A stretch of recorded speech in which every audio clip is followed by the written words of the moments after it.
Hey, welcome back. My name is Dino, and in this mini lecture, we're going to be talking about Walter Kirn's article, If You're Not Paranoid, You're Crazy. In the article, Kirn talks about this time when he's getting a little bit older and he's trying to incorporate walnut in his diet, and then he finds out that it seems like his phone is listening to him because he later gets alerted to it, the idea of him eating walnuts. He's getting promoted for products about walnuts. My sort of introductory questions for you are: have you ever had a walnuts moment on your own? And maybe more broadly, have you felt paranoid online, and then why did you feel that way? In another video dealing with the rise of little brothers, kind of like a contrast to Big Brother, I talk about Walter Kirn. He went to Princeton previously and got a second degree at Oxford. He's been a literary critic at New York Magazine, New York Times Book Review, and the New York Times Sunday Magazine as well. He's a novelist for Up in the Air, starring everyone's favorite Hollywood superstar, the ever handsome George Clooney. Here are some quotes from the article. When I later read that Facebook could tell when two of its users were falling in love, I wondered whether Google might have similar powers. It struck me that the search engine might know more about my unconscious than I do, a possibility that would put it in a position not only to predict my behavior, but to manipulate it. Lose your privacy, lose your free will. A chilling thought. And maybe my questions here for you are: how much power do you think platforms have, and are you comfortable with that power? I think if you follow the news about technology these days at all, you should know that they have a lot of power in terms of being able to collect information from you, sell it to other groups, and sell you services and products. And are you comfortable with that power? Many of you may be. I find that I'm not, because again, it feels like in some ways a few major companies have a lot of power and ability to impact society, not just technology. Kirn writes here, time alone in my car unobserved and unmolested was sacred to me. An act of self-communion, and spoiling it for money felt heretical. I shared this opinion with a friend. I don't quite see the problem, he replied. Is there something you do in your car that you're not proud of? Frankly, you sound a little paranoid. My friend was right on both counts. Yes, I did things in my car that I wasn't proud of, and yes, I'd become a little too paranoid. I would have to be crazy not to. Have you become paranoid online, and what has its impact been?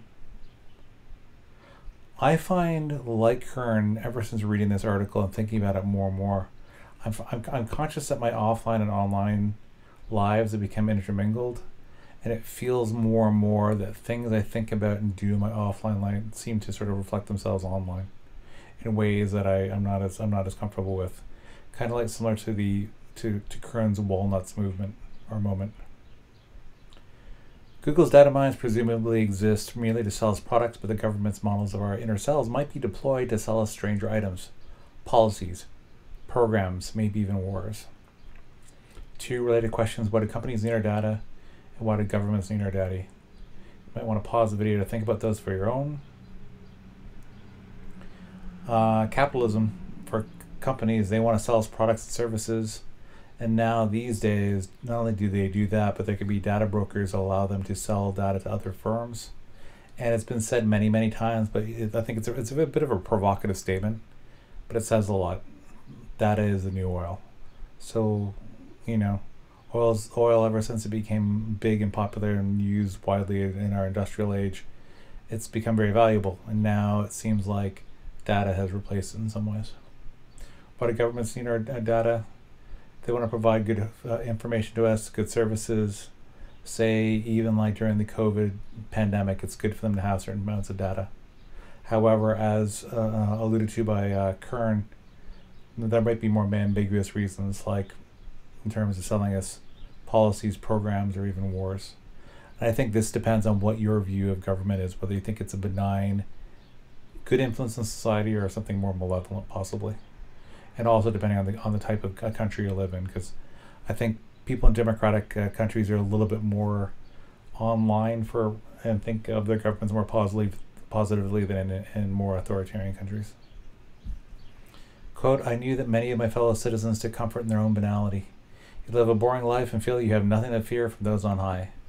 But how could you anticipate the ways in which insights bred as spying might prove handy to some future regime? New tools have a way of breeding new abuses. My question is, how are we, or will we be abused their data? I would posit, and I think it's a pretty fair thing to say, over time we're only the amount of surveillance is only going to get more and more prevalent, and then also the types of surveillance, I think as it gets more sophisticated, it'll be harder to sort of know that it's being done. It's kind of like just the way that we're tracked by our phones and our laptops and other devices. I think we're not really conscious of it, and it's become much more sophisticated now than the ways we were surveilled in the past. I wonder whether a generation that found the concept of privacy archaic might be undergoing a great mutation, surrendering the interior psychic realms whose sanctity can no longer be assured. Masking one's inside behind one's outsides, once the essential task of human social life, was becoming a strenuous, suspect undertaking. Why not, like my teenage acquaintance, just quit the fight? My questions are, should we just quit fighting the increased loss of our privacy? And how else could we respond? I would argue that we should really just not stop fighting. We should try whatever ways we can to preserve our privacy, especially things where, like, sometimes it can be a little bit easier to protect ourselves. How else could we respond? I think again, the only way is to be constantly in the way how vigilant we are in fighting for privacy. Just continue doing that if you can. Quote, if someone had told me even a few years ago that such a thing wasn't pure coincidence, I would have had my doubts about that someone. Now, however, I reserve my doubts for the people who still trust.